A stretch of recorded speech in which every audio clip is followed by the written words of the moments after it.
Hello friends, sitting on the far side of the pond. A lot has happened around here. The excavator is gone. I'll do a tribute to Barney soon. I did a lot of work in the front yard. Moved a hot tub down. Barney helped me move a hot tub down onto the patio I built over here. I built a patio. A bunch of work. Basically, the pond's been running, working on cycling. There's a billion tadpoles in here. Next to the waterfall on the far side. But basically I've been letting the pond cycle. I patched a whole bunch of leaks. I haven't done a video on that yet because that's just been too irritating. Go into that more later. Anyways, on this video I just wanted to show you I'm starting to move a whole lot of gravel and small rocks into the far side here to do my edging. And I've got a tiny little bit basically finished here, and I want to show you how I am handling the edging.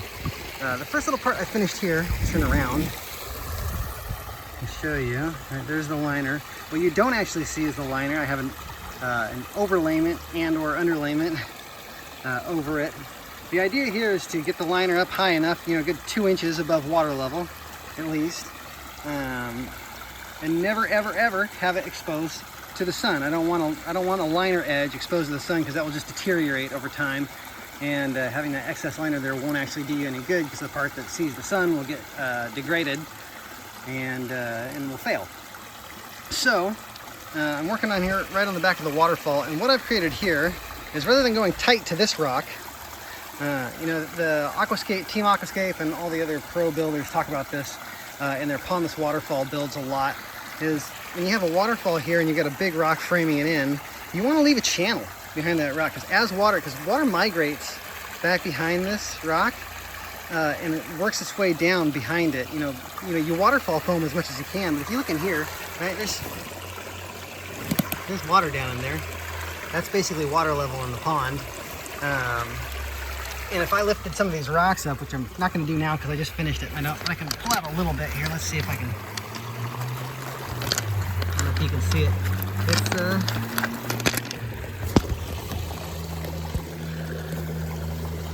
It's wet down there, and there's just a tiny little trickle of water flowing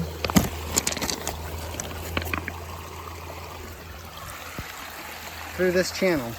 And so before I folded my liner in and pushed dirt up against it, I went ahead and I filled this area, probably 4 inches deep, with this kind of river rock gravel.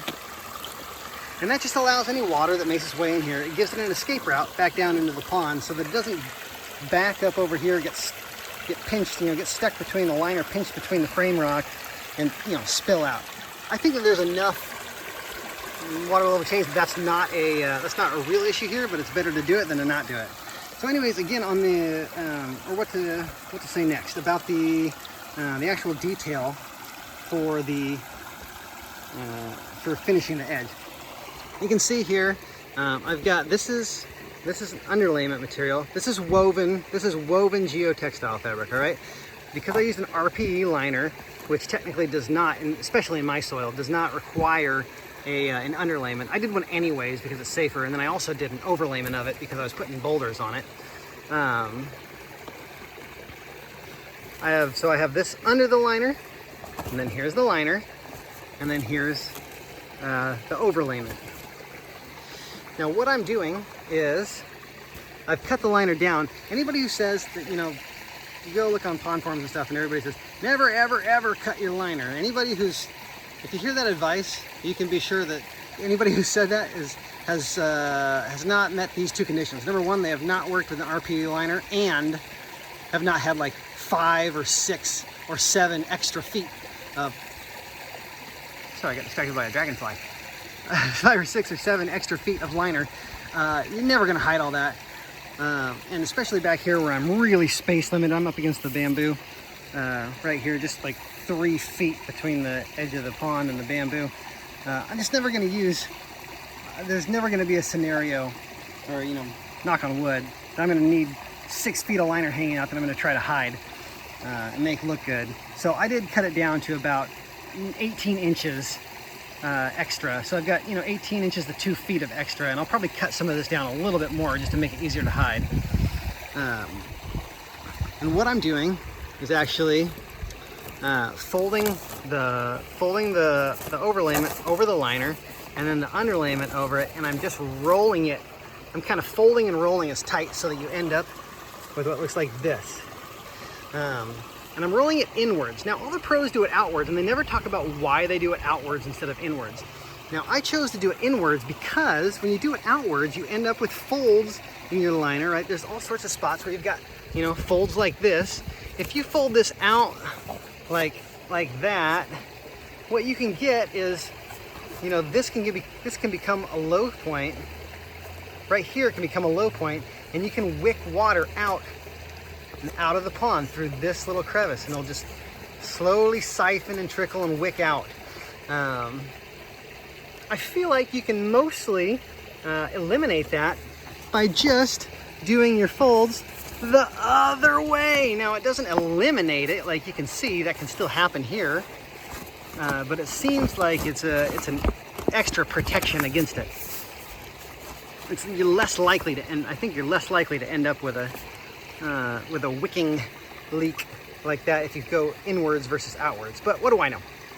That's what I'm doing anyways. And then I'm also just bringing this overlayment, or in some cases the underlayment, over it as I fold it, so that you end up with a finished edge of this woven fabric. It's like a 5 or 6 ounce woven fabric. Very, very tough stuff. It has really good UV resistance, and so this is the layer that's going to wear in the sun instead of the liner.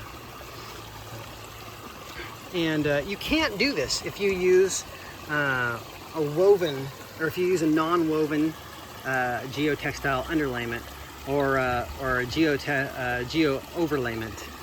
You'd have to cut it back because that stuff wicks a lot. Like, you stick one end of it, you know, you stick one end of it in the water, and it can wick, you know, 6, 7, 8 inches up into the fabric. It's really good stuff for underlayment, and you should use it if you want to. You absolutely should use it. It's better to use than this stuff.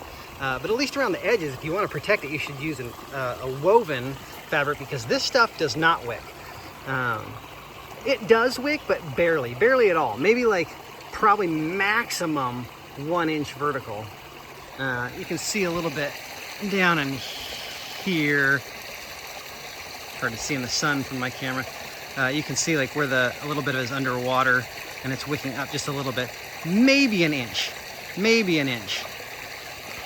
But you just, if you want to protect your liner from UV rays, and you want to encase the liner in this fabric, use this woven fabric and fold it over, and make sure you get it high enough, right? Because it can still wick, probably an inch, maybe, you know, be safe, make it 2 inches. But this will be much safer from wicking water, you know, from touching the pond water inside and coming up over the edge. Anyways, I've been rambling for 8 minutes about edging this tiny little section of the pond here.